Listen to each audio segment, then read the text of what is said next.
The Prime Minister has welcomed plans for a visit to Australia by the United States President.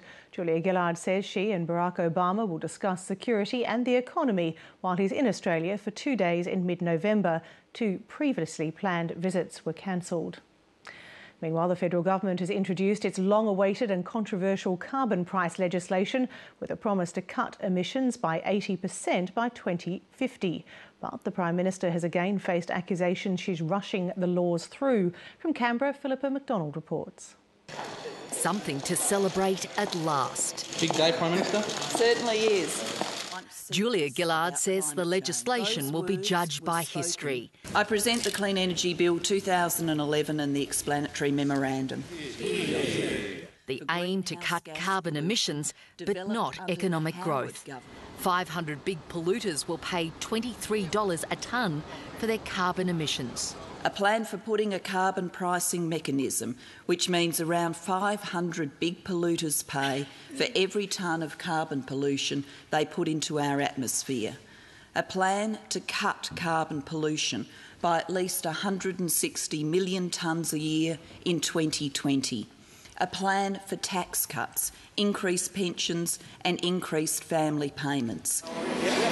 But the opposition is accusing the government of introducing a toxic tax by stealth. This is the most complex policy change in our history, designed to change the way every Australian lives and works. It's being rushed through the Parliament by the most incompetent government in our history. In question time, protesters in the public gallery may not have been seen, but they were certainly heard.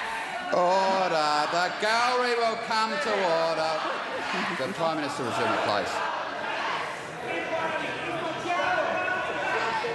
The attendants will deal with the gallery.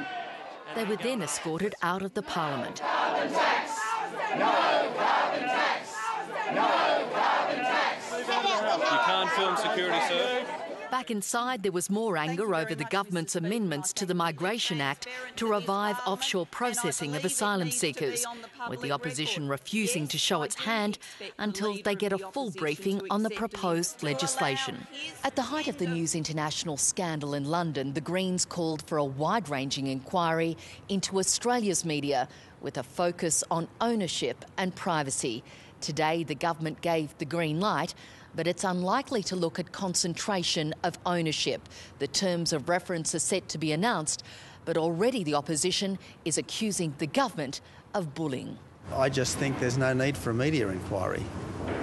This is a naked attempt to intimidate the media.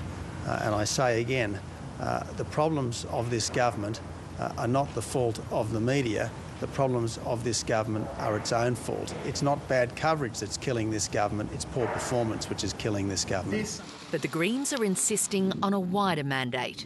We want an inquiry into the media in this country. We think the concentration of ownership and the Murdoch press has really given a rise to a number of issues. And what has happened in the UK has shocked people, and I think Australians deserve to have an opportunity to look at the media at this time.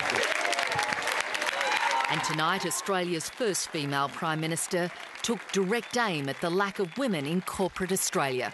There are still some public companies with not a single woman on their boards. Many more with only one female board member. Just 13% of corporate board members are female. This is 2011, not 1911. Just get on with it. As for politics, she says, women must come with few illusions and sleeves rolled up. It's a tough game. Philippa McDonald, Lateline.